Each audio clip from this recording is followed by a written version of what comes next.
ഇപ്പോൾ മാങ്ങയുടെ സീസണല്ലേ. മാങ്ങ എങ്ങനെ കറി വെക്കണം, മാങ്ങ എങ്ങനെ അച്ചാറിടണം, മാങ്ങ എങ്ങനെ സൂക്ഷിച്ച് വെക്കണം എന്നുള്ള വ്യഗ്രതയിലെല്ലാവരും. ഞാനിന്നൊരു എണ്ണ മാങ്ങയുടെ റെസിപ്പി ആയിട്ടാണ് വന്നത്. ഞാൻ ഇങ്ങനെ മാങ്ങ വെട്ടുമാങ്ങയൊക്കെ സൂക്ഷിച്ച് വെച്ചിട്ടുണ്ട്. ഒരു വർഷമൊക്കെ ഞങ്ങൾ മാങ്ങ കേടുകൂടാതെ വെച്ച് സൂക്ഷിച്ചിട്ടുണ്ട്.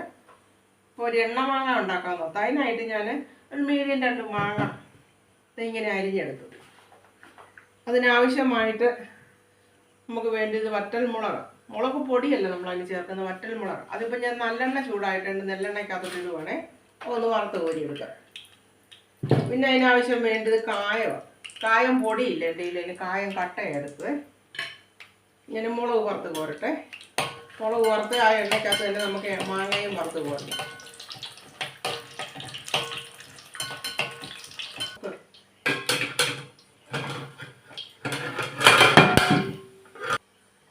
ഇപ്പം ഞാൻ ആ എണ്ണയ്ക്കകത്ത് ആ മുളക് വറുത്ത് കോരിയിട്ട് ഇനി ആ എണ്ണയിലോട്ട് തന്നെ നമുക്ക് മാങ്ങ ഇടാം. 2 കപ്പായിട്ട് വറുത്ത് പോകണം. കുറച്ച് മാങ്ങ അതൊന്ന് ഈ എണ്ണയ്ക്കകത്തൊന്ന് മാറ്റി എടുക്കണം. പച്ചമായ മാങ്ങകൾ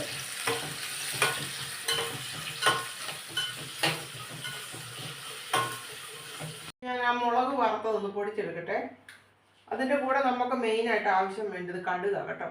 കടുകും കൂടെ നമുക്ക് അതിൻ്റെ കൂടെ അങ്ങ് പൊടിക്കാം. പിന്നെ കായം പൊടിയല്ലെന്ന് ഞാൻ പറഞ്ഞല്ലോ, അപ്പോൾ ആ കായം ഞാൻ മൂപ്പിച്ച് വെച്ചിട്ടുണ്ട്, അതും കൂടെ ഒന്ന് പൊടിക്കും അതിൻ്റെ കൂടെ. പൊടിച്ച് വന്നിട്ടെ.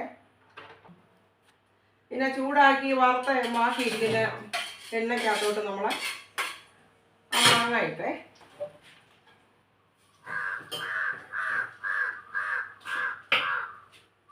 മാങ്ങ ഇട്ടൊന്ന് ചൂടാവട്ടെ. ഇനി ഒത്തിരി കുക്ക് ചെയ്യേണ്ട ആവശ്യമില്ല, കുറച്ച് മതി.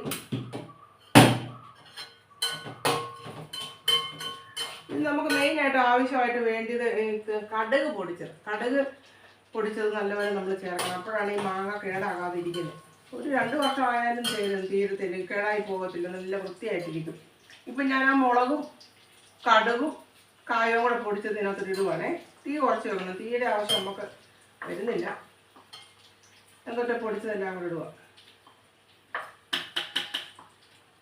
ഞാനിപ്പോൾ 2 മാങ്ങ സാമ്പിളിനായിട്ട് കാണിക്കാൻ വേണ്ടിയിട്ടാണ് ഇട്ടുന്നത്. നമുക്ക് എത്ര മാങ്ങ വേണേലും, എത്ര കിലോ മാങ്ങ വേണേലും ഉണ്ടാക്കാം. ഇപ്പോൾ ഇതിനകത്തോട്ട് ഇട്ടിളക്കി നമ്മൾ വേറെ വെള്ളമോ വിനേഗിരോ ഒന്നും ചേർക്കേണ്ട ആവശ്യമില്ല.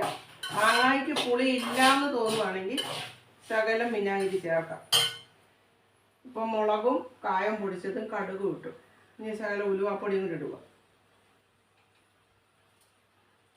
ശകലം ഉലുവാപ്പൊടിയും കൂടി ഇട്ട് ഇളക്കിയിട്ട്, എണ്ണമാങ്ങ എന്നാണ് ഇതിൻ്റെ പേര് പറയുന്നത്. അപ്പോൾ ആ ബാക്കി വന്ന എണ്ണയുണ്ടല്ലോ, അതും കൂടി ഇതിലേക്ക് ഒഴിക്കുക. ഒഴിച്ചൊരു 2 മിനിറ്റ് കഴിയുമ്പോൾ നമ്മുടെ എണ്ണമാങ്ങ തയ്യാറാകും. ചെറിയ തീയിൽ. ഇതിനകത്തൊരു ചെറിയ സീക്രട്ടോട് ചേർക്കുന്നുണ്ട് മാങ്ങയ്ക്കൊരു രുചി വരാനായിട്ട്. ഒരു ശകല ശർക്കര, ഇത്രയും ശർക്കര. ശർക്കര ഇല്ലെങ്കിൽ പഞ്ചസാരയാണെങ്കിലും ചേർക്കാം, കൽക്കണ്ടമാണെങ്കിലും ചേർക്കാം. ഒരു ചെറിയ മധുരം. നമ്മുടെ എണ്ണ മാങ്ങ വേണ്ടി ഇതിങ്ങനെ തണുത്ത് കഴിയുമ്പോൾ ഒരു ചില്ല് കുപ്പി നമ്മൾ കോരി വെക്കണം. നല്ലോണം തണുക്കണം. തണുത്ത് കഴിയുമ്പോൾ നമ്മളൊരു ചില്ല് കുപ്പിക്കകത്ത് സൂക്ഷിച്ച് വെച്ചാൽ 1 വർഷമോ 2 വർഷമോ ഒക്കെ ഇരിക്കും. എൻ്റെ എണ്ണ മാങ്ങ റെഡിയായി. എൻ്റെ വീഡിയോ ഇഷ്ടമായാൽ ലൈക്ക് ചെയ്യുക. ഈ മാങ്ങ വറുത്ത് കോരി പിന്നെ ഉപ്പിട്ടിട്ടുണ്ട് കേട്ടോ, അത് ഞാൻ പറയാൻ മറന്നുപോയി. ഈ മാങ്ങ വറുത്ത് കോരി വെച്ചപ്പോൾ ഇതിന് ആവശ്യമുള്ള ഉപ്പിട്ടിട്ടുണ്ടായിരുന്നു.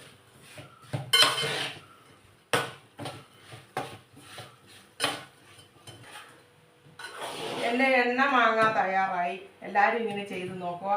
എൻ്റെ വീഡിയോ ഇഷ്ടമായാൽ ലൈക്ക് ചെയ്യുക, സബ്സ്ക്രൈബ് ചെയ്യുക, ഷെയർ ചെയ്യുക.